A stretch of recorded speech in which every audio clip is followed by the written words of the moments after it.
Modern Warfare 3 is in full swing, and since AirGPU is available in many regions around the world with many different configurations, we wanted to see what configurations were best to play the latest Call of Duty with good performance. We'll be covering just about all the configurations on AirGPU, including their own custom servers located in Amsterdam. So let's stop clowning around and lock and load on all tiers.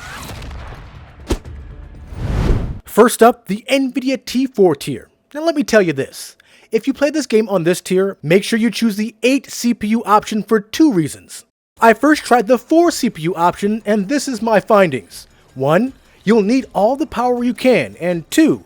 Loading the shaders took almost an hour. That's money down the drain. I'm playing here starting at 1440p at balance settings with DLSS on ultra performance, and I was getting FPS in the 30s and 40s. Feel free to set the settings all the way down. I had to switch to 1080p, and even then, FPS only got in the 50s if you were lucky. Stick with the 8 core option if you go with the T4 tier.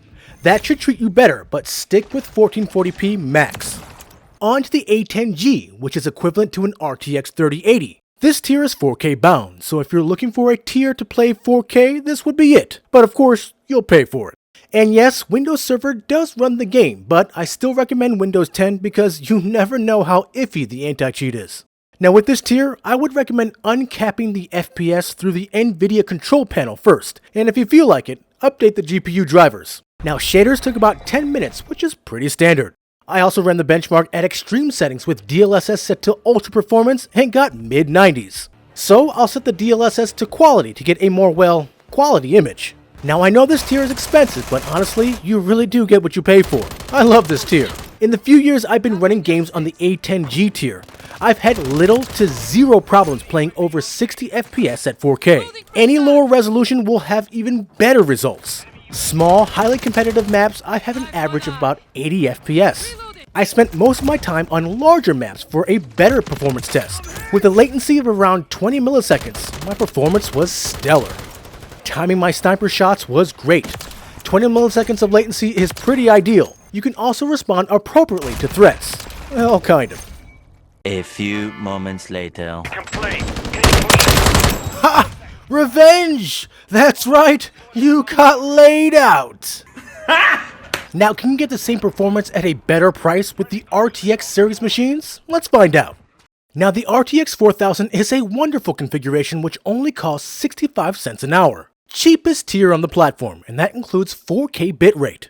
So I started with my graphics settings on balanced and DLSS set to ultra performance at 4K resolution. This is a tier that you're going to have to play with the settings pretty heavily to get that FPS just right for your resolution. Feel free to increase your preset to ultra for 1440p or even extreme at 1080p. Plus, the shaders only took about 5 minutes. Pretty cool. Now in terms of performance, balance suits me just right at 4K. For the FPS, I get mid-60s to 70s at 4K. And since I get pretty decent latency from their server in Chicago, I couldn't ask for much more at 65 cents an hour. It's not the most powerful machine, but you do get a lot for the cost. I highly recommend this tier for most circumstances.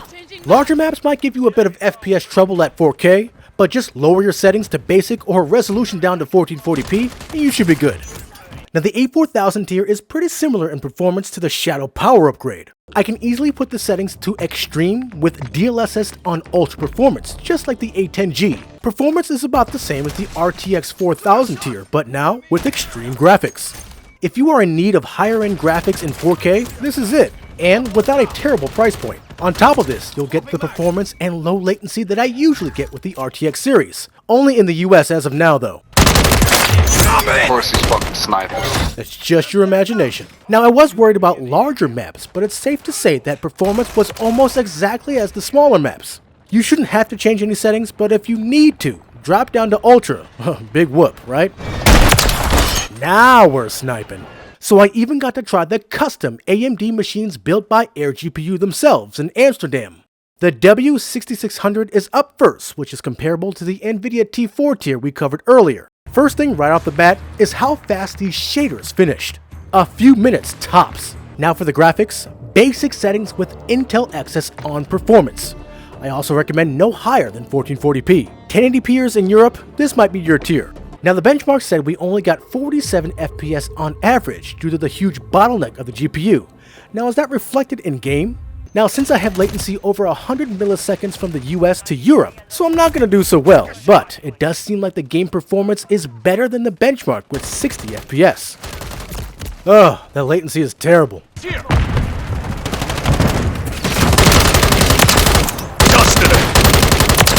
And that's as good as it's gonna get from me, folks.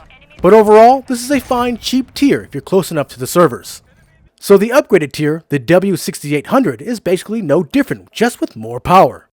With the graphics set to extreme and Intel Excess set to performance, this tier was very comparable to the A10G tier, well, according to the benchmark. And this one had a gigantic bottleneck too. One thing I did notice though was that the GPU temps ran very high on this tier. Now it didn't affect my gameplay, but I was just wondering if it's something that needs to be looked at for long-term effects. Other than that, this tier performed great. I just wish they would deploy a few machines here in the States. Bullseye! Now overall, just about all tiers play Modern Warfare 3 pretty great. Just stay away from the 4-core T4 tier. It's not worth the hassle.